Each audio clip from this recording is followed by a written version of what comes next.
Welcome to F1 Rolling Start. Man, we are recapping the Bahrain race, which we was finally had awesome. a race. Oh my gosh. God. After wanting to slam my head into a brick wall during the Yes. Suzuka race, Yes. we finally got Bahrain. I'm a Bahrain fan. You know, it's a wide track, multiple DRS zones. This is the trick. Trace.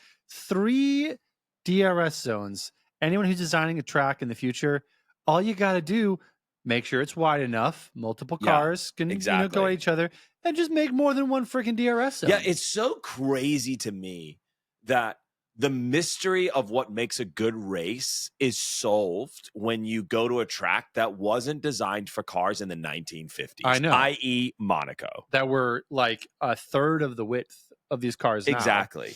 Yeah. Or any of the modern tracks we have, Bahrain, I was about to say Suzuka, but nope. No. Austin, Yeah. Vegas even. I'm telling we you. get great racing, but when we go to these classic tracks, we get snooze fest. Yeah. And so Yeah. Jeremy Clarkson has an amazing tweet out there that basically his rule should be no tracks where you can't overtake should be allowed in Formula One. I agree, because then we're not watching racing. Yeah. Jeremy Clarkson's like the only based British reporter, and he's been totally canceled by all of England. So, except for Alpine. Alpine loves him for some reason. I don't know. I don't really They'll follow take him, anyone, dude. They will. No, I mean, what a great weekend. It was a phenomenal race. I know last episode and last week, so many of the commentators were just bemoaning the fact that they were concerned, are we going to have any good racing this year? Are the regs just not going to allow these cars to get close enough? And then you get to a race like Bahrain, and you're like, oh, no. The track has something to do with it. Yes. And it was great to see phenomenal racing, overtakes, fights, back and forth. It was fantastic. Yes, exactly. Here's what I'll say. Yes. You cannot spell clinical without Piastri. Piastri is on another level. This guy is, we keep saying it, this guy is a stone cold killer. Yes. Freaking Steve Austin. Yes. No emotion. He's just out there, I'm going to dominate. 15 seconds ahead by the end. Pole in qualifying. Check. Goes out there. It was never in doubt that he was going to dominate every He was untouchable. Absolutely untouchable. So, I mean, I believe that the dynamics, not just within McLaren, but within F1 have shifted. Yeah. And Oscar has the momentum right now. Yeah. This wasn't a race win. This was a dissertation on how to race from lights out to checkered flag. Yes. Piastri was clinical. He was untouchable this weekend. Mm-hmm. And it looked like he had downloaded cheat codes to the video game. Yeah. Like he had the little green dotted line that tells you when to like brake and perfectly overtake. And he had turned everyone else's like abilities down because he just, it looked to me like Max looked in the dominant Red Bull. Yes. That was Piastri. That was Sunday. literally the exact same visual I had in my head. I was like, oh yeah, Max in Japan was what Oscar was in Bahrain. Yeah. And so, I mean, I am so much more excited for the inter-team battle between Lando and Oscar this year because they're two radically different drivers. Oh, 100%. We were talking about this a little bit before the episode. Lando is very emotional. Yeah, he wears his heart on his sleeve. Like, and I can relate with that. I wear my heart on my sleeve. You sure do. As someone who's known me long enough, yeah, you're just like, God Almighty, yes. And there's that's a way to live life and walk through the world. But that's not Oscar. No, Oscar is just even. Yes, it's as if like his heart stopped beating and it's just flatlining, but he's alive still, and he's just. It seems unmovable. Right. Here's the thing that I was realizing as well as I was putting some notes together for the episode. Oscar is not afraid. No. He is not afraid of anybody. He's not afraid of Lando. He's not afraid of Max. It's a really good point. He's not afraid of Hamilton. He's not afraid of Chuck. He's not afraid of Russ. He's not afraid of Kimmy. This dude just ain't afraid. No. And can you beat someone who's not afraid of you? No. Well, that's the thing, right? He's not afraid and he's unfazed. Yes. And that's what's so different about a lot of drivers on the grid. So many of these guys are just in their emotions and they're deep in there. Bro, Thinking Liam Lawson the first couple of races, just deep in this pit of despair where you're like, oh, bro, you ain't getting out anytime soon. Like even Chuck is very emotional as a driver. He's very like, you can tell even in the press conferences after when he's had a bad race, he's very emotional. Lando's the same way. Like, and again, Lando was like a little soppy teenage girl that just got broken up with. It was it just wasn't good enough. It wasn't the team. They did great. The car's great. I mean, Oscar, look at him, just not good enough. And it was like, bro. And here's the thing, Lando has said that's just who he is, and I get it. I was listening to NPR this week, and they were asking the question, "Can you change your personality?" Mm-hmm. And part of me wants to be like, I think you can, but also like, this is just who Lando is. Here's my question to you, though. Who has the fortitude to actually beat the other? Because it's going to come down to Oscar and Lando for the drivers this year. I would put money in Vegas on that bet. These are the two it's going to come down to. So who do you think has got the better mental fortitude to actually be a world champion? Yeah, it's a really good question. I think that the person that has the mental fortitude to be the world champion is probably Oscar. I think so as well. You saw it today in the race where Lando was stuck behind Chuck Leclerc and for a minute, and he was just dive bombing, trying to get around him, going around the outside, and just couldn't do it. Up. And Leclerc was just calm, cool, collected, closing the door on him every single time. Yep. To where he finally got it done. And to me, that just screams this is an emotional driver watching the championship run away from him. Because the reality was, had Chuck stayed in front of him, Oscar would have equal points to Lando, but would have been ahead in the championship, leading it because he has more race wins than Lando. Lando had to finish third to maintain his place. Exactly. And it's not by a lot. No. And it is going to come down between them. And I think if Lando doesn't check his emotions at the pit when he exits the box, we're going to see Lando run away with this. Lando or Oscar? Sorry, we're going to see Oscar run away with this. I think you're right. I mean, when I think about someone who also faces, well, actually, I was going to compare Oscar to Max. Max has more emotions.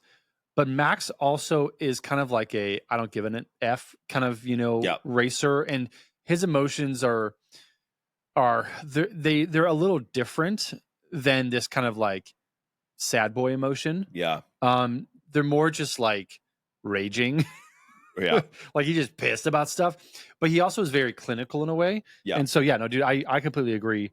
Yeah. I think Oscar has better fortitude when it comes to how he's. Because you think about this, Australia, his home race, you could have gotten so dejected. Oh, my gosh. He freaking was going, really for the win. He was fighting Lando 100%. For it, spins out on the grass. And when he was able to get his car off of that grass by the sheer will of all the Australians in Australia and beyond, I do think how he handled that race has really set him up now. Yeah. Like, to where this guy's mentally incredibly strong. Yeah. It's interesting, right? Because everyone came into the season talking about Lando. And if you were sleeping on Piastri, you're awake now. Oh. And if you don't think idiot to be asleep still. If you don't think that he is a contender for the champion and it's still between Max and Lando, then you're either a sycophant or an idiot. Dude, Max is in third now. Oscar was like, okay, goodbye, Max. Yeah, bye. Now it's Lando and I'm coming for Lando. Yeah. So, I do have a question though about McLaren as a team. We've talked to Lando, we've talked to Oscar. McLaren at this point, I love me some data. You love data. Data don't lie. Let me pull up some data for you. So right now, McLaren is in first place as a team with 151 points. Yep. Mercedes is in second with 93 points. Red Bull's in third with 71. Ferrari's in fourth with 57. McLaren, that's wild, is way out in front. At this point, their drivers have been on the podium, both of them, the last 3 races, Yep. China, Japan, Bahrain. In the sprint, Piastri was on the podium. Lando was in 8th. In Australia, Lando wins. Piastri's in 9th. Yeah. They have been riding the podium every single race. They are so far out in front. Is there any team right now that is able collectively, 2 drivers, to take it to these guys? Or are they just going to keep widening the gap to where it's just inevitable? No, I think we're looking at another dominant season like we did with the Red Bull, because the closest person is Mercedes. Yeah. And they have, almost 60 points less. That's a lot. That is a lot of points. That is. And as good as George is doing, and as quickly as Antonelli is getting up to speed, they're not close. No. And if you were to take George and Antonelli and put them up against Piastri and Lando, they can't hold a candle to him. The reality is that they have the strongest pairing on the grid. And this is why Red Bull is in such a bad place, is because they don't, and they have it. This is why it's so important to have a good driver pairing. Dude, we talked about this last week about we're living in historic F1 times. Yes. We're going to look back on the pairing of Oscar and Lando and being like, this was historic. Yeah.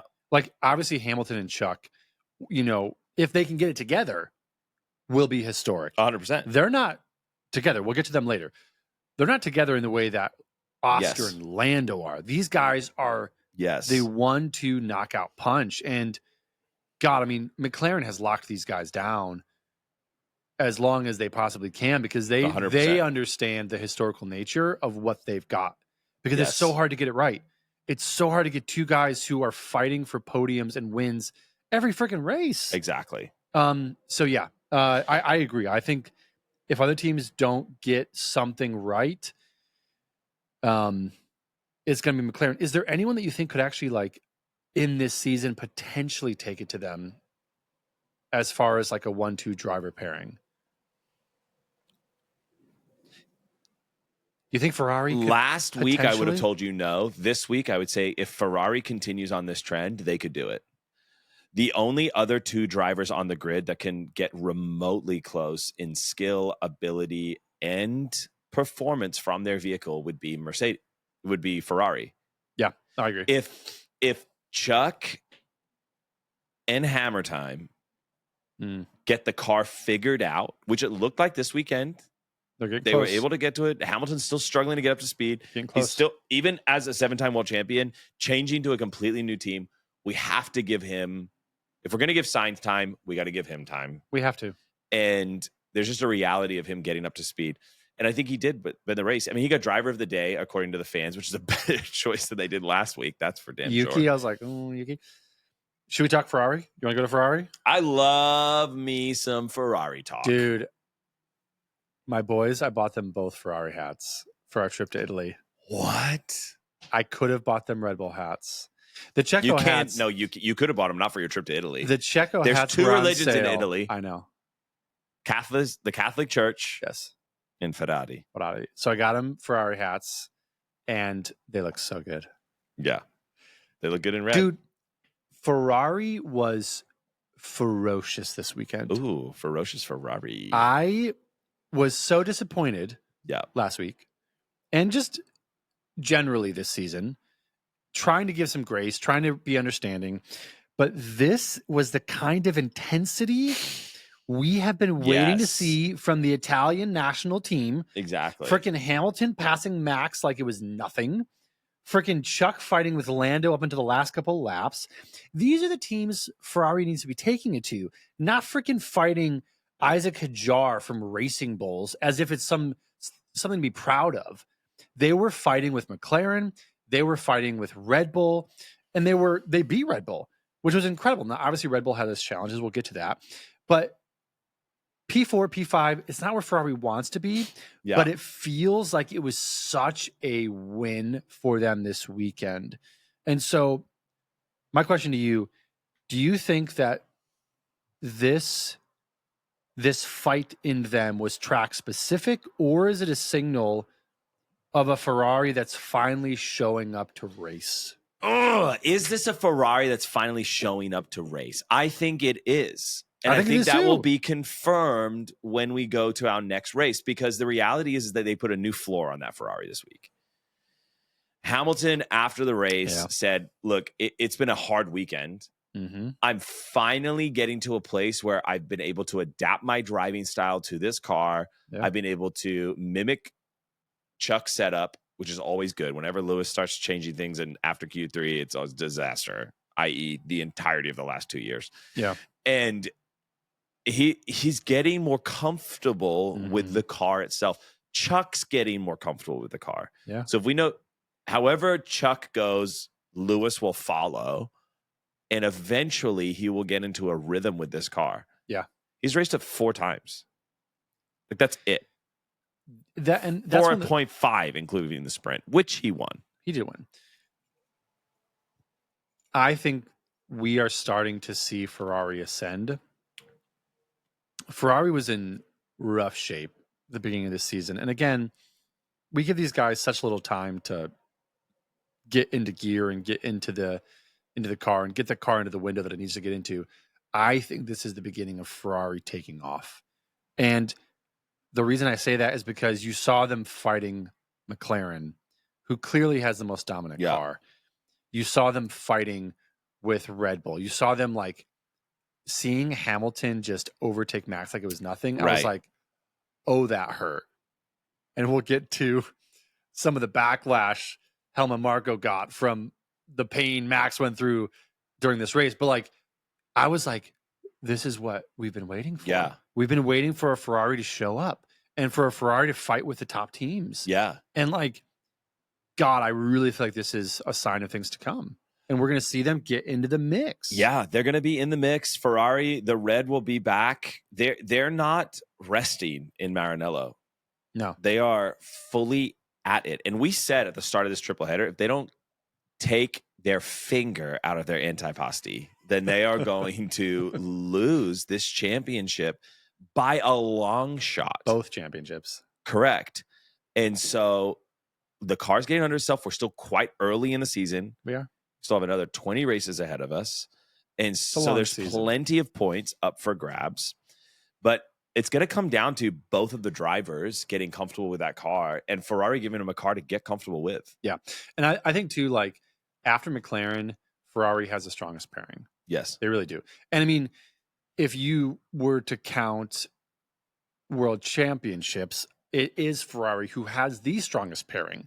Correct. They just have to get more comfortable with the car. Yeah. Okay, so here's a question to you. Yes. If we were to take Lando, let's take all of the caveats out of it, as if it was they all have the same amount of experience and history with the team and all that kind of stuff. Okay, let's take all of the minutia out of it. Yes. If you're to take the best car in F1 history and you were to put Lando and Piastri and Chuck and Lewis, who's the stronger pairing? Not this year. Are just we talking about the Red Bull that won every single race but one a couple of seasons ago? I'm talking about an imaginary car that's just perfect. Like, if we give them the evil, let's give them evil. I would have to go with Hamilton and Chuck. Right. Because Hamilton is the GOAT. Now, Piastri is stone cold. Lando is a solid driver. But if I have to put Chuck and Hamilton against Oscar and Lando, I'm going to go Hamilton and Chuck. Yeah, I'm with you. Yeah. And so that's what I'm saying. If we can get a good Ferrari, we're looking at some great racing coming towards the end. Championships aside, we're looking at great racing. I mean, and this race, I hate that Formula One is kind of like this roller coaster of like, it's up and it's down and it's up. But it is unfortunately so freaking track specific. Yeah. Where like it does change and you see teams. Freaking Max was clinical last week and 100%. He was abysmal this week, right? It is so track specific. But what was encouraging was the racing this week, and it was genuine racing. So yes, I completely agree with you. I think Ferrari is going to continue to improve. Mm-hmm. and Hamilton's going to continue to get more comfortable in that car. And yeah, we're going to see freaking Ferrari against McLaren. Yep. Throw in Mercedes and some Red Bull in there too. And God, 100%. And we are coming up to another track where overtaking will be capable because we're going to be in Jeddah. So we're going to see some possibility if Ferrari can pull their finger out of the cannellini. Should we talk about Red Bull? The week Max Verstappen met gravity. The only thing slower than their pit stops was their pace this week. Correct. I was looking at this race as it's unfolding, and I'm looking at the order, and I'm like, what is happening to my team? Yes. How is it that Max is being passed like it's nothing by Hamilton? How is it that Max is being overtaken by freaking Kimi? Dude. I was like it was nothing. Like it was nothing. Like it was Max from a couple of seasons ago saying, okay, I'm going to take that position and that position. Exactly. The Alpine of Gasly stayed putting up a fight. Stayed ahead of Max until literally the last lap. And it wasn't because Max wasn't trying. It's because he couldn't get past him. Yep. This was a weekend from Hades for Red Bull. And not only that, their pit stops were atrocious. Mm-hmm. Their equipment wasn't working. The light that, automatically turns green once the crew has put the tires back on wasn't working. So Max and Yuki were both having these really long pit stops. What happened this weekend for Red Bull? The Golden Chariot sputtered. And Max had a weekend to forget. Brake issues. Yep. Terrible pit stops. Yep. And a P6 finish for a 4-time world champion. He hasn't finished that low since gas was below $4 a gallon. Dude, it's out of control. After the race, after allegedly a moment on Ted Kravitz, one of our favorite pundits. Me some Ted. And we saw Max's manager going into the Red Bull garage, giving Helmut Marko an earful, let's say. As one should. Throwing his press badge down and storming out of the Red Bull garage. What we're looking at is performance clauses. What we're looking at is a 4-time world champion who does not like losing to the point where he has a championship cinched and does not give an inch on any race. Yeah. He is methodical. He expects high results. Yep. And when they are missing, what will happen?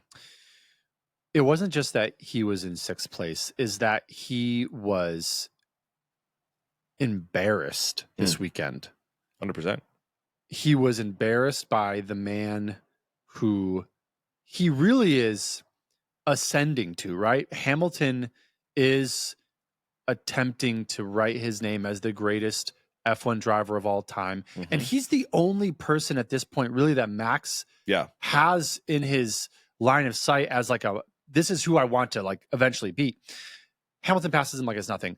He has a rookie from Mercedes who swings by him like nothing. He's stuck behind an Alpine. Meanwhile, Alpine has scored zero points. It wasn't just that he was in P6. It was that he was embarrassed in that car. Yeah.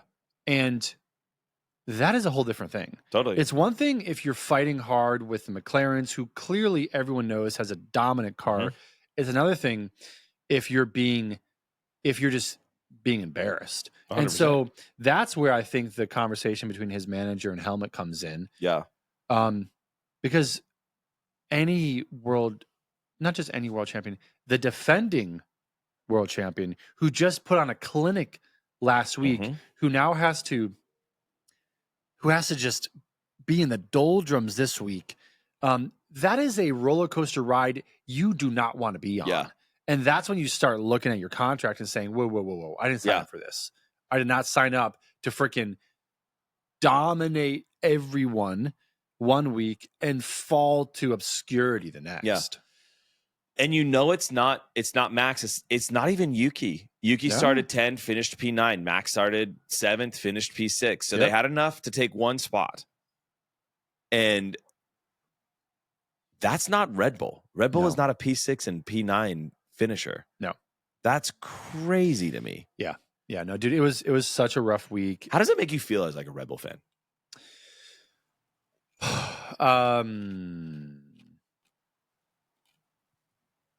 Made me feel like a midfield team. Now here's the weird thing about me. I hate this feeling, but there is also this moment of like, wait a second. I do appreciate a good underdog story. Yeah. And so it's one of those things where Red Bull, if they can figure out this car and just get it into a general working window, there's the potential Max could claw his way back. And I love me a good underdog story. What? Can I ask something out of genuine curiosity? Yeah, of course. Go off script a little here, let's do it.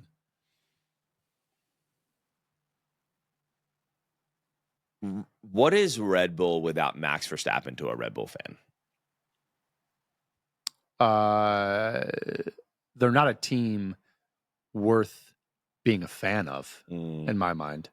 Literally, Max is the nucleus of that team. He is the thing that is holding all things together. It's not Horn Dog. Sure as heck isn't Helmut Marko. It's not Yuki. It's not Liam. It's not Isaac. It's not anyone on that team. It is Max. All roads run through Max. And if he were to leave that team, I feel they would follow in the footsteps of Aston Martin. Whew. That's some scary stuff. Into obscurity. Yeah. We saw other drivers, every second driver in the last several years in that car, unable to wrangle it. Even Yuki, again, double points finish for Red Bull, which is great, but it's in 9th. Not enough. So you're telling me like or a team without Max, they would I would have to have a come to Jesus moment on who my next team is going to be. Or if I'm just going to follow Max to whatever team. But was that to. always the case? Like, were you originally? This is my question. Go back 3-4 years ago when you became. I don't know how long ago it was for you. I think it was 5. Maybe. 5 years ago when you became an F1 fan, and was it Max only? It was Max. So it wasn't ever like the idea of Red Bull. Well, it was like Danny. It was Danny Rick. It was Danny Rick, and it was the Max. Rebel, the underdog. But that's all gone now.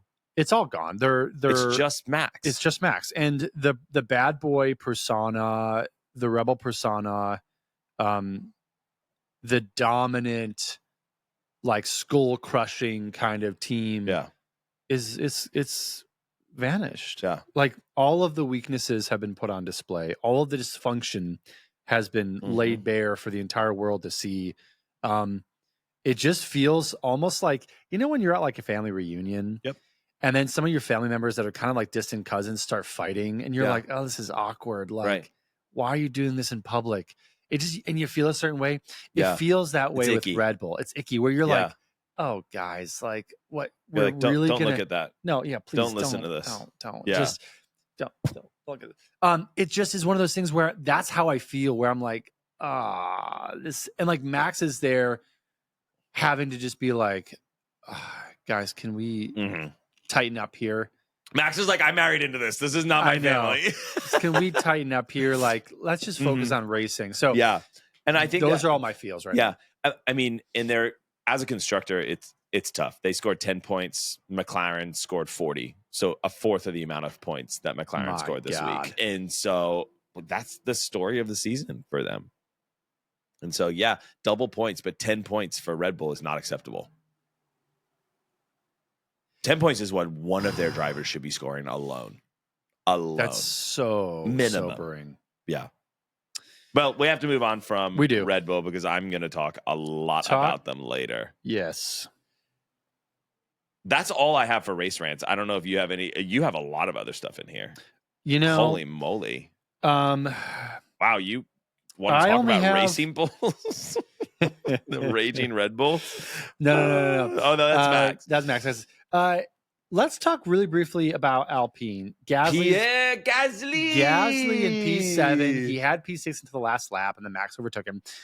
They finally get points. They were the only team to not get points. Yeah. How is Ryan Reynolds feeling about his big investment, getting some points finally? I've always liked Pierre.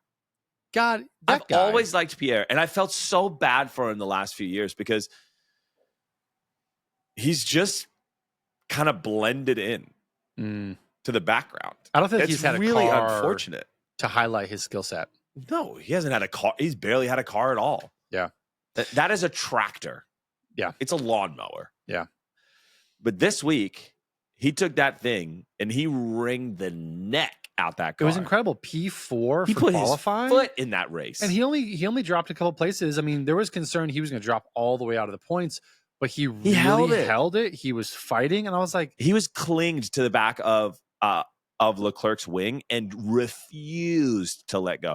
It was phenomenal. He said, I don't have the car to keep me where I am, so I'm going to do everything I can to stay where I am. Yeah. And so he was like, my tires are going to go, so I might as well just stay in this dirty air right behind Leclerc and just hang on with DRS. Yeah. I'm not going to overtake him. I'm not going to get greedy, but I'm going to stay as far ahead as I can. And he almost pulled it off without Max really being Max. Yeah. If it was anyone but Max behind him, he would have been P5. Yeah. I mean, Alpine is only in 9th, but they're in 9th. They're up a position, which again is huge for this team. So yeah, happy to see Gasly. There was a minute where Doohan and Gasly are both in the points, and I was like, oh my God, and then Doohan had to pit, and I was like, there he goes. But Doohan did really well this weekend. Yeah, I thought it was a really redemptive weekend for Jack Doohan. 14th. It's not good results, and I think he got really caught out by poor timing on the safety car. Ocon and him were like kind of two sides of the coin. Ocon got the benefit of the safety car. Doohan got screwed by the safety car. Yeah, and so I remember I was watching the race and I was like, why do we have a safety car? I asked, like, I was watching it with Kirsten, my wife. I was like, what? I was watching it too, and I was like, car? It was very confusing initially, and then it was like, there's a piece of carbon fiber. It's tiny, but we got to get it up the track. It's on the racing line. Do you remember the last beautiful race racing line? Where I think it was Sainz got a blowout because he ran over a piece of carbon that didn't get picked up. So they're probably like, we got to be safe. I don't have a lot more to say about Alpine. Just wanted to shout out Gasly. Gasly to me in the post press conferences, he was elated, dude. It looked like, when you work so hard and you put everything into something. I do. We do. And this has been 3 freaking years, and there's no payoff. Yeah. Today was a payday. Yeah. For Pierre Gasly. And I thought he handled it so well. He put, for him, his name back out there. Mm-hmm. He did.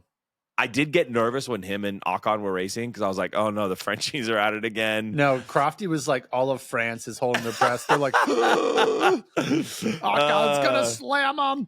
Okay, talking about Crofty, I've got a confession to make. Yes. I've stopped listening to Crofty.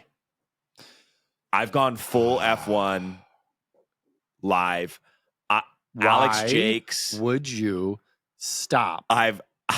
Julian there is Palmer, no one like Crofty. No. I'm sorry. We're going to be two sides of this coin. No. I'm not on the international feed anymore. I'm 100% based on the F1 live team. No. I'm a sucker. I don't know what to tell you. I love Laura Winters. I love Lawrence Barretto. I love Julian Palmer. Alex Jakes. Alex Jakes is about 4'5", but man, he can call a race. I appreciate all of those folks as well. There is no one that can hold a candle to Crofty. I mean, I'll stay for lights out and away we go, but the rest of it, all free. Yeah, but all free practices. They do a free practice pre-show, after show. They're awesome. But you don't have Sky Sports. You only have the international feed. Don't care. Don't need anything from England. I don't need anything from England. Keep your Liptons. Here's the thing: if you're watching this on one of our social channels, put it in the comments whether you prefer Sky, Crofty, clearly the best, or F1. I have one more to talk about on Race Rants. Mercedes. Do you want to talk about them here, or do you want to talk about them later? I want to talk about Haas. Okay, let's freaking talk about Haas. Double points for Haas. They were not talking about F1 Live. 5th place? Post-show, their team principal was giddy. Like, could not even believe that they were where they were. Oh, it's phenomenal. You would have thought you had given that man $1 million cash in sequential bills. Like, it was insane. Ollie Behrman, it was so cool. His dad comes on the radio, says great points. His driver's there, the team principal. It's just like, there's a lot. He goes, there's a lot of people in the garage, and everyone is just so in. I loved it. It felt like such a great moment to celebrate as a team all of the hard work they're doing. Yep. But also how important points are in Formula One right now. God, dude, here's the crazy thing. Right now, Haas is in 5th place behind Ferrari in 4th. Exactly. And they're ahead of Williams, they're ahead of Aston, they're ahead of Racing Bulls, they're ahead of Alpine, they're ahead of Kick. This is a team that was dead last in prior seasons. Correct. Couldn't even get points. They have 20 points right now. The top 4 teams, we keep saying this, are so tight, McLaren, Mercedes, Red Bull, Ferrari, that to get a double points finished as one of these other teams is insane. The Behrman has scored in China, Japan, and Bahrain 3 races in a row. Ocon, China, and Bahrain. Like, this is unreal, the kind of points these guys are getting. Yeah. And I think the significant thing to say is, too, the Bear started in 20th. The Bear started in 20th. That is glad Hamilton got driver of the day. He had some great racing, but freaking the Bear came from 20th to 10th in a freaking Haas. Yes. So, here's what was so, it's not a lot of points. So you really have to put Haas's performance into perspective. So they got 5 points this week between the two of them. Kick, goose egg. Yep. Racing Bulls, goose egg. Yep. Aston Martin, goose egg. I'm telling you, dude. That is Williams. Impressive. Goose egg. The only midfield team that outscored them was it Alpine? Was Alpine. With the 7th place of Gasly. Exactly. And so Gasly gets 6 points by 1 point. That is incredible news. That's phenomenal. Again, that's why they're elated. Dude, Haas, if they can keep this trajectory going, I was skeptical about Ocon and the Bear as teammates. These guys seem to be freaking crushing it. They're freaking, they have scored the last 3 races multiple times. The first 2 100%. feel like they were kind of one-offs. It feels like at the beginning of the season in Australia, Haas was like, we've got problems and it's going to be a while till we fix them. And we were like, oh my God, they're back to old ways. And then they turn it around in China and we're like, what's happening? What was the problem? What is this? Did you just like turn a button and all of a sudden your car's like competitive again? So yeah. You want to know what they did? Turn around. Look at those stars. America's back, baby. Said, Corgi, stars, we're here. That's all we need. That's all we need. We don't need anything else. We don't need anything else. You know what it is? It's because they're the American team, so they don't have to deal with any tariffs. It's amazing. That's why they're so successful. Okay, Mercedes. Last rant. And what a rant to end on. Dude, Russ is a revelation. He's living. 2025 is his era where he's just coming out. Revelation. And he's just living life. Dude. Just doing his thing. Yeah, he's doing his little spread just arm his little Russ T spread. This guy, I was not convinced that he would have the fortitude and the leadership to command that team. I was like, Kimmy's going to come in. We know Toto loves Kimmy. Totally. And we were saying, if Toto's got a chance to sign Max, he's going to be like, thanks, Russ, for your service. Goodbye. But Russ is Not anymore. freaking making a case to be like, 100%. why are we talking about Max? I'm freaking getting podiums. Yeah. Dude, and even if Toto were to kick him to the curb, any other team right now would be like, we'll take him. Dude, Russ so far has gotten 3rd in Australia, 4th in the Chinese sprint, 3rd in China, 5th in Japan, 2nd in Bahrain. This guy has 3 podiums already. Mm-hmm. I mean, it's 3 out of 4 races literally on the podium. This guy is metronomic. Like if you were betting in Vegas, which I don't bet because I think it's a waste of money, but if you were betting in Vegas, who's going to be on a podium, you would just put your money on Russ. Oh, all of it. It's the McLaren boys and it's Russ. He's taking, and this is what I love about him right now. He's so smart. He really is. When he races, he understands who he can fight. He said it. He's like, yeah, I got Piastri ahead of me. It's unlikely I'll take it to him. It's turn 1. I'm going to go for it. Yeah. But it's unlikely I'll do it. He holds everyone else behind him the entire race. He really does. And Lando was trying to hunt him he was trying down so hard. until the very end. Couldn't get past him. And Russ was on a set of old, soft tires. You know what this reminded me of? It reminded me of, was it Spa? When he went with the 1 pit stop, and then he's like, guys, I know we're at like lap 20 out of 60. Right. I'm going to ride these until the end. Except this time he didn't get disqualified. This time he didn't get disqualified. It was a performance today. Yeah. And I think it's something that should be acknowledged in regards to just Mercedes as a whole has really turned it around. And here's what I love about them. No one's talking about it that much. No. They're not talking about it that much. I like that. They're not saying, hey, look at us. Look what we've done. No. They're still staying humble. They're still the greatest team ever. And they're just marching for. We're not. We just keep going. They're the greatest team ever. Ferrari. Well, theoretically, the greatest team of the modern era.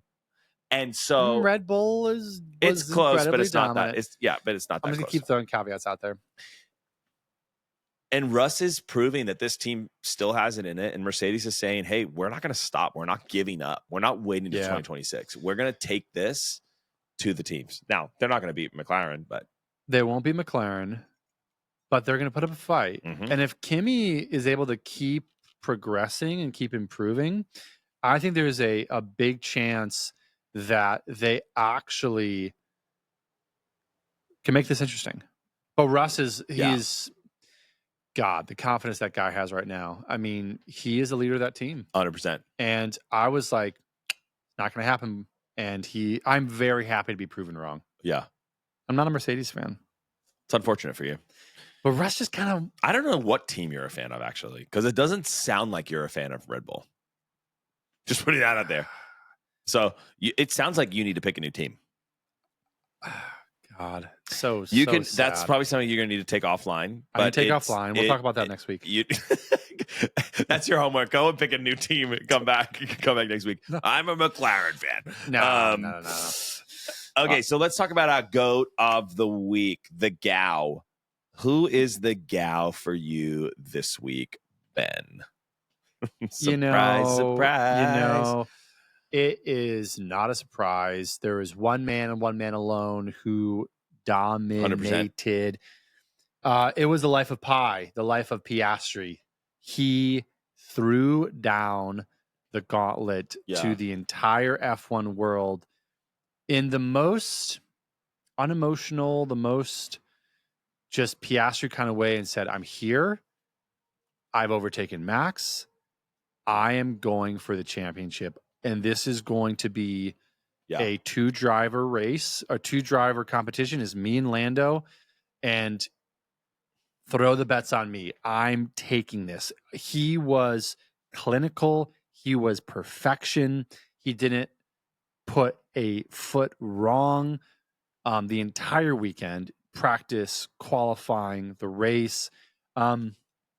It's hard to think of a driver who's just so complete this season. Yeah. Because everyone's got their stuff. But Oscar's making a case for it. And he made a really strong case this week. Yeah, I agree. Oscar Piastri is the new Kimi Lauda. Good comparison. When you win a race with zero drama and you make the entire field look like interns, you didn't just win a race. You just taught a masterclass. Yeah. He was prolific the entire week. And the reason why he's my GOAT of the week, the Gow of the week, it's Oscar Piastri. He's it. Yeah, he is. From free practice 1 to free practice 2 to free practice 3, he was metronomic. Free practice 3, he was at one point like 1.5 seconds ahead of everybody on a surface that didn't make any sense. It was hot. It had people scratching Hasn't their been resurfaced heads. Ever. And it was just everyone else was so far away from it, and they were scratching their heads as to why he was doing what he was doing. He doesn't pout. He doesn't flex. He just shows up. He plugs in, and he just goes for it. Dude, I mean, he's a machine. I don't know how else to describe it. Oscar is someone I'm going to really enjoy watching for years to come. Yeah. This guy is just, he's one of those drivers who only his 3rd season. Like, this guy is so good. He's so young. He's humble. He's the kind of guy that you really just want to root for. Yeah, 100%. Because this is someone you can get behind. And so, this week he was just dominant, every sense of the word. Yeah. I guess my question to you is, like, let's dive into the McLaren, like, 1-2 situation, right? Let's do it. So is Oscar or is Lando the crown jewel of McLaren? McLaren would be very political and would say they have, 2 top drivers. 2 number 1 drivers. But here's the problem is, it doesn't really work having 2 number 1s, because at some point there can only be one. Correct.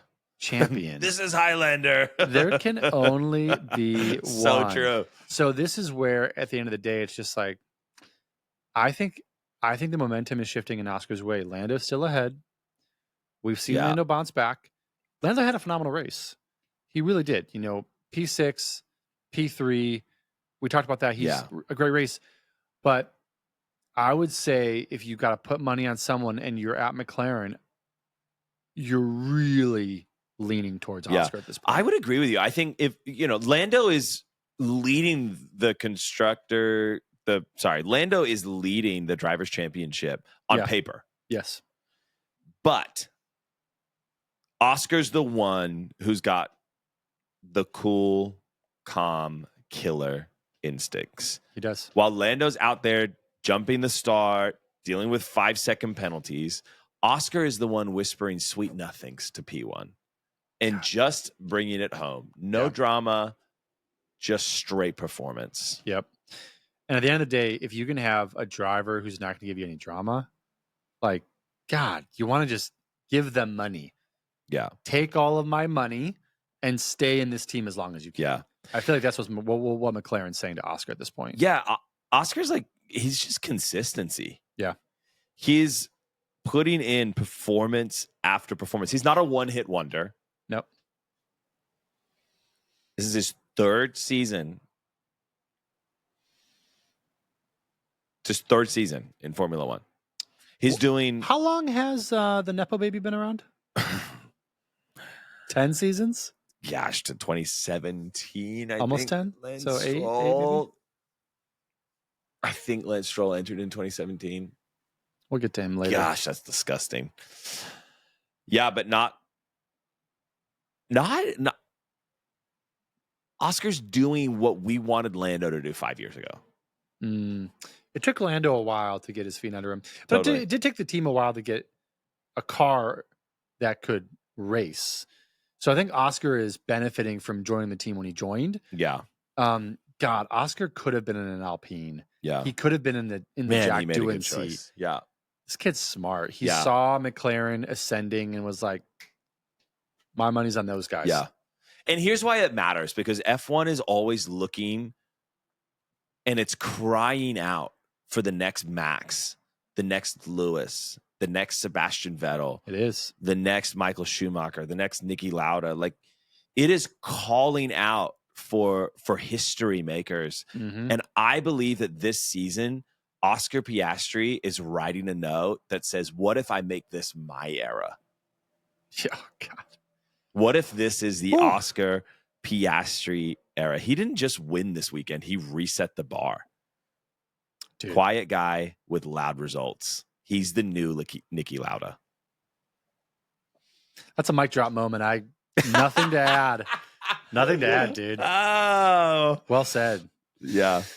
We're putting respect on Oscar's name, man. Dude, he deserves it. He deserves it. Are we going to go to F2 Team of the Week? Yeah. Should we jump there? Yeah.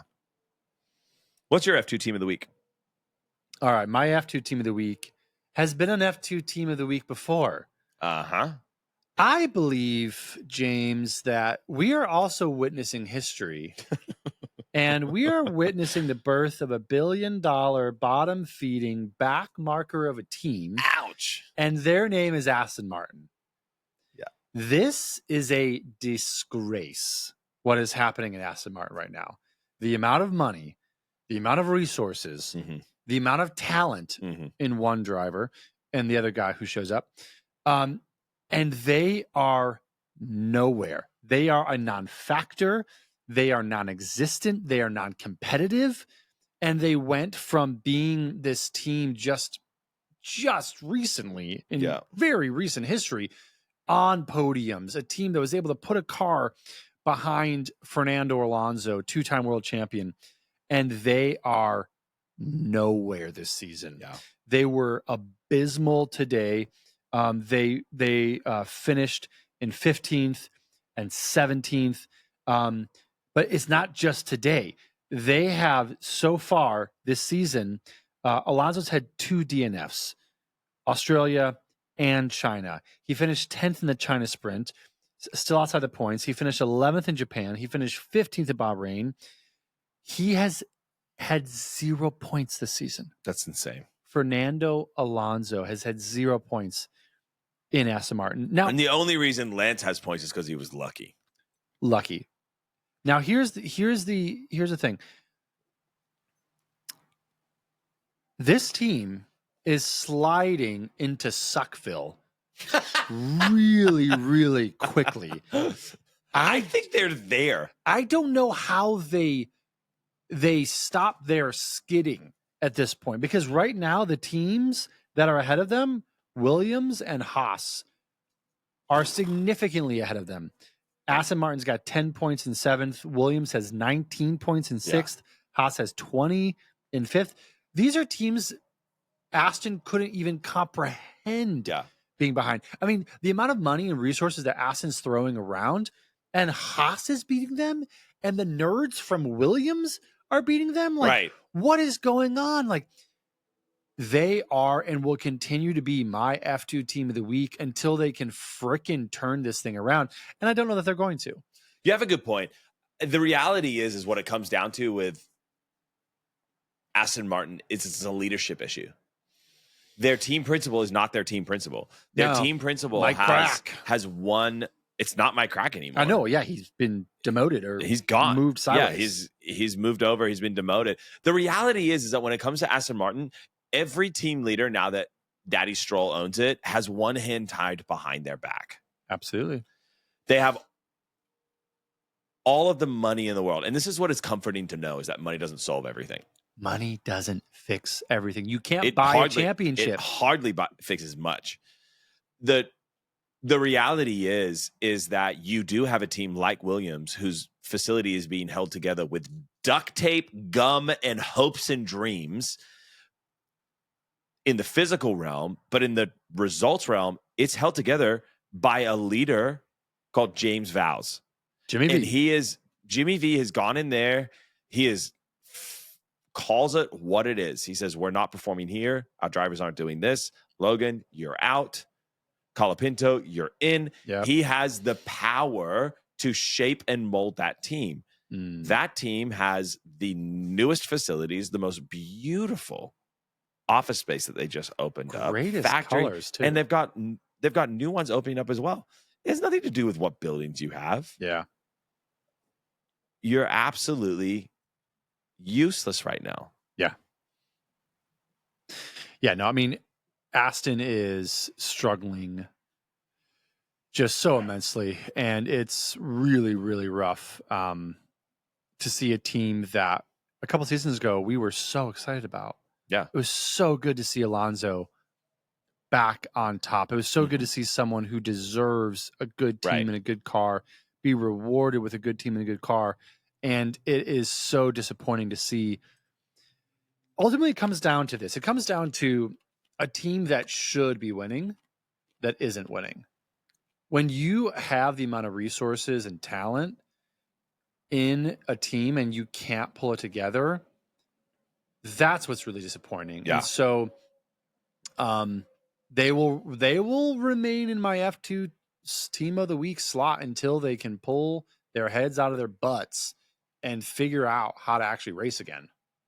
But you have a different F2 team of the week. I have a different F2 team of the week. Explain yourself. A different F2 team of the week. This team looked tired. This team looked entitled. And they look like they forgot that the sport has evolved since 2023. And that team is Red Bull. If Red Bull would have held a mirror up to themselves, it would shatter from embarrassment this week. True. They were the F1 team dressed up in F2 fire suits. It was embarrassing. This was supposed to be their bounce back weekend. It was. They're coming off of momentum. Max dominated in Suzuka. That was huge. He was absolutely prolific with that car. A god among men. A god among men. A god among insects. He was in Suzuka. Yeah. They did not. This track was ripe for overtaking. They could barely get around it. They were overtaken. Max Verstappen is the reigning hammer of the field. And he couldn't find a nail. Yuki Tsunoda decided that he didn't want to race in Formula One anymore. He wanted to go ahead and do the demolition derby. Just smashing into signs, just ruining people's races. The pit stops were woeful. Oh, yeah. The lights weren't working. Like, who are you? It's like watching Kick not be able to take a wheel off of a race car. Yeah. Is watching Red Bull this week. And that's why they're my F2 team of the week. They won't be next week, but this week, they flubbed, dude. They failed. They dropped the ball. There's no way around it.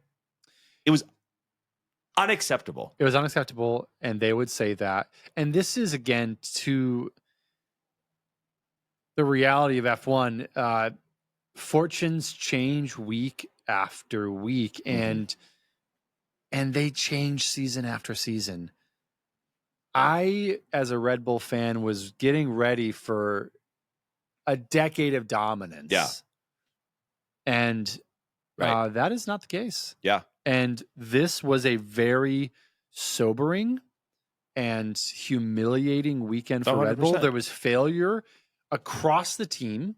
Yeah. It was a failure with the car. It was a failure with the pit stops. It was a failure with their technology. It was, just all these things going wrong. And this is the crazy thing. This was the first week this year they actually had a double points finish for their team. Yes. But that didn't matter. No. That because Red Bull isn't here. Correct. For a double points finish in 6 and 9. They're Haas here had to 5 dominate. points. They had 10. No. So, I mean, They're not fighting for that. They're not my F2 team of the week. But you get it. I get it because this was an abysmal weekend for them.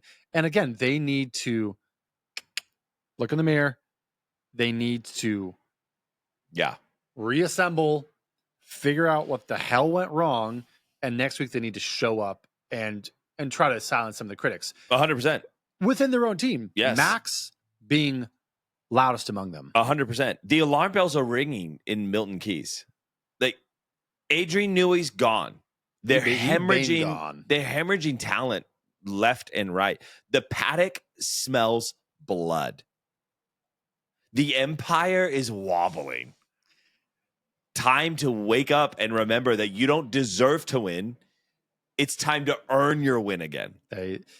You're generous to say an empire. I would say Max is, as the defending world champion still, it feels like his empire is just like a sand castle. And there's this inevitable 100%. tidal wave that's just coming to wash it away this year. 100%. Yeah. It's painful to think about them as the F2 team of the week, but Have I convinced you? Aston is. I just love crapping on Aston. Aston's crap, dude. I love They're crapping so on Aston, bad. but you have good It's because points. we have a You good vendetta points. against Lance Stroll, We do. the Nepo baby in Formula One since 2017, the definition of mediocrity and an unlimited checking account. All things. Should we talk rookies, Yeah. flights, or flop? Yeah. You love this section. I love this section because this is the thing about a rookie. You only get one rookie season. Unless you're Liam Lawson. Unless you're Liam Lawson, and then you get like a couple seasons. No, you only get one rookie season, and you either launch into your legacy or you leap into irrelevance. Lewis Hamilton, Oscar Piastri. Max Verstappen. First race. Boom. Wins. Up there. And we're seeing some incredible talent come in for the first time in a long time. We have 6 rookies. I mean, it's phenomenal. The racetrack is older than 4 of the drivers. It's incredible. That's young incredible. Guys. So who, in your perspective, was a flight versus a flop with the rookies this weekend? So my fight or flops for the rookies this weekend. Number one, my number one rookie for the week was Ollie Behrman. Dude, this guy. From P20 to P10. You can't make a better story than that. In a Haas. He was nowhere in qualifying, and he dragged that Haas to P10. And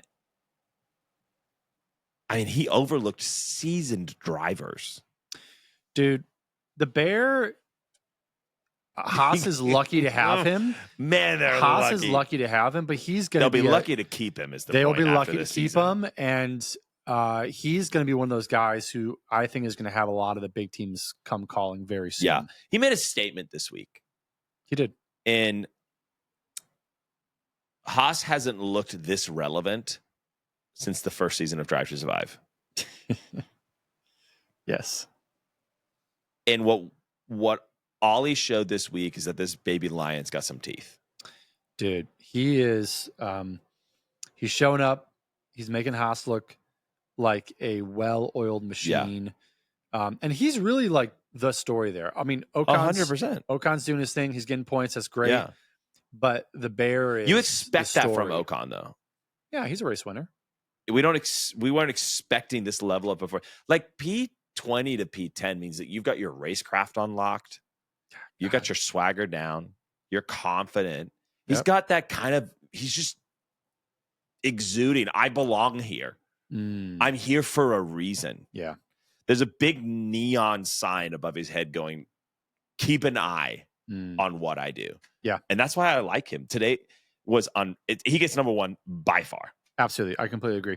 Who's number 2 for you? Number 2 for me is Kimi Antonelli. And that's interesting because he started P11 and finished P13. So it doesn't make much sense for him to be in P2. Score points. He looked like he had the pace to fight up front. He had some inconsistencies. He wobbled under pressure. But I think overall, I saw some really good overtakes from him before he faded into the back of the race. Yeah. He's still got that kind of like those Senna eyes. He's sitting in Hamilton's old seat. Like the spotlight on this kid is brutal, yet every week he delivers. Like the kid hasn't even graduated high school. Like he hasn't taken his final exams. Bro. Dude, this guy's scored 4 times out of 5 so far. Yeah. Russ has scored all 5. But this guy isn't far off. I mean, like he's right there. Yeah. And the thing I like about Kimi is that he comes in and you just sense this like joy that he has, right? And like again, he's a phenomenal talent in a good car. I think if he had joined Mercedes a couple of years ago when they were just lost, he would have got drowned out. It'd be a different thing.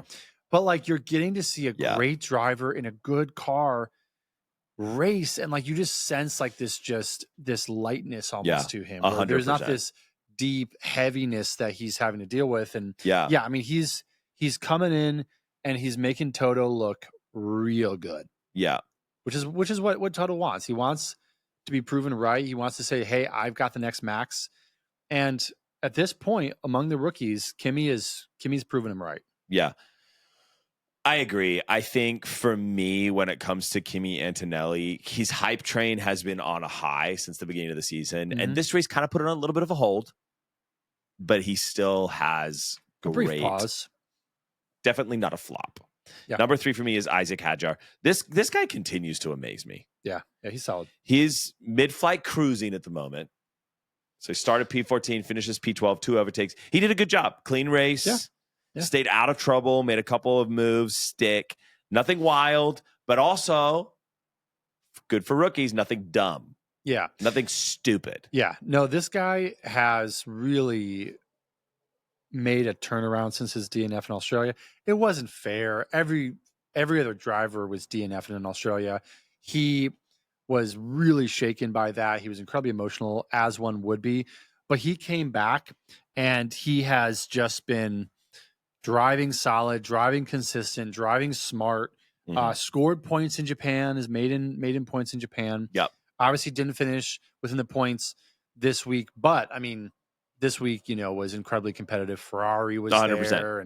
And so, yeah, I mean, I'm looking forward to this guy continuing to show up. Yeah. And again, like Liam's his teammate now. 100%. This guy's showing him up. And that's why he's there for me in number 3, is because the reality is that he has now 4 Formula One races under his belt. He does. Liam now has 15 Formula One races under his belt. And so he's on a team that's kind of a little beige. Yeah. But Hadjar is coming out in bright colors. Yeah. And I really appreciate him. I think he needs a little bit more aggression, but I think he's easing into that. Yeah. And I really like what I'm seeing for him. Number 4 for me is Kimi Antonelli. Yes. Wait, again, no. I'm putting Kimi in there again. Wait. Because Kimi has he's your 2 he's in there 4? twice. Yes. Because this guy has Leclerc level coverage and Max Verstappen level expectations on him. So yeah, he's going in there. This guy, Toto's whispering his name at bedtime. Like, this kid has so much pressure on his shoulders that although he did good this weekend, it's not good enough. I need to see him in the points every single week. So I'm going to put him in there twice because I'm in charge of this section and Mercedes is my team and I get to do what I want to do. If he's not in the top 10, it's not appropriate for me. And I think he needs to make sure that he really turns that up. It's one race. So we're okay. And he's a rookie. And he's still in high school. But when you join the last week of high school, when you join a Big Four, the Big Four, Big 2. and race and drivers are getting kicked out after 2 races, rookie or not, step up. Yeah, I mean, you've got big expectations. We all do. I think this kid, though, I mean, I really think he's here to stay. He's here for the long term. This isn't a Liam. Yep. This is a future Max. This is a future Oscar. Do you think Liam's not here for the long term? Hell no. You think Liam's out after the season? You think his Formula One career's done? You think he's lurked around the paddock for the last 3 years? Here's the thing about Liam that I think he should never have done. If you could, go back in time and unsay the things you said, he last year was aggressive in trying to talk to the Red Bull leadership, Helmut Marko, and Horndog, and say, I am your guy. Give me the seat. He was pushing Danny out. He was pushing Checo out. 2 drivers who, excuse me, you have no business in hell talking a bigger game than. Mm-hmm. But here this guy comes in and says, no, it's me. Now, here's the problem. If you would have went in humble-like and lowly-like and just let your game speak for itself. Very, very lowly. And let your game speak for itself, then that's a different story. Maybe there's some more grace. Maybe there's less expectation. Maybe there's hey, like a willingness to like coach you up. But when you come in saying, Daniel Ricciardo, who the heck's this guy? Checo Perez, who the heck's this guy? I'm the future of Red Bull. Whoa, whoa, whoa, whoa, whoa, whoa, whoa. Well, we're going to hold you up here, Mr. Future of Red Bull. And clearly you can't handle the pressure. Right. You are no Checo Right. Perez. You are no Daniel Ricciardo. You are no Pierre Gasly. You are no Exactly. Alex Albon. You are none of those guys. Exactly. You are Liam Lawson. Yes. You will be lucky if you're still in F1 at the end of the Yeah. season. And again, that's a brutal thing to say. Not a lot of folks are going to say it. Mhm. But guess what? That is the reality.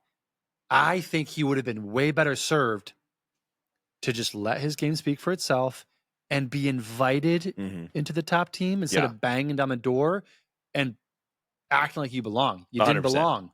And that was apparent very quickly. Yeah. And that's pretty much set up for the rest of the rookies. Jack Doohan did really well this weekend. I thought he did great. He's finally getting into a rhythm and coming out of his shell. Yeah, As he for needed the other some ones, time. Gabriel Bortoleto and Liam Lawson, I had nothing to say. You guys, it's boring. Bortoleto's problem is it's his car. He has nothing to work with. And I feel bad for the guy. And his teammate got disqualified. And he overtook his teammate, so great. That was cool. That was fun. Did a good Huzzah. I overtake.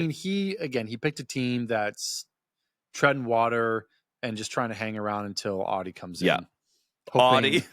Audi, please save us. Save us. Wow. That's it. That's all I have. There's the rookies. There's the rookies. Next week, Saudi Arabia, Saudi the Jeddah Arabia. race. Do you think it'll be the same grid as last year? Do you think Max will win? Red Bull's second seat will come in second. That Leclerc will be in third. Oscar Piastri will be in fourth. And Alonso will be in fifth. Do you think that'll be Jeddah for this year? Heck no. All right, what's your prediction? Because you were so close last week. You were one off. I was one off. You were one off. I went back. I was nowhere near. You had both the Ferraris on the podium. I was like, that's optimistic. It was a far cry from reality. I had Oscar first, Max second, Lando third. Okay, so you got I got first and third. First and third. That's pretty good. That's pretty good. Max should have shown up. He didn't. I'm going to go. Max showed up. The car Red Bull didn't. I'm going to go the try and true. I'm going to say Oscar is going to ride this momentum and this just killer confidence. I say Russ is going to do what Russ does. And that dude is going to slot into third place. And Lando is going to lose and be in second place. So Piastri win, Lando second, Russell third is what you're saying. Okay, that's a solid and safe choice. You're not going to go solid and safe. I'm not going solid like and you safe. did last week. Well, last week I said Ferrari would be 2 and 3. They weren't, but they sure were a stone's throw further up the field than they were the week before. They were. I think we're going to do this. Is a street track. So I'm going to go Checo Perez. No. Really got me. Oh, poor Checo. No. I think my prediction will be P1 will be Chuck. Chuck Leclerc will be in P1.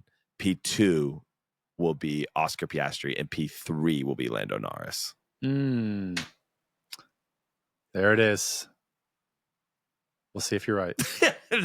I think I won't have a single person right. Anyway, thank you for joining us for this episode of F1 Rolling Start, the All-American All F1 podcast. See you guys next week.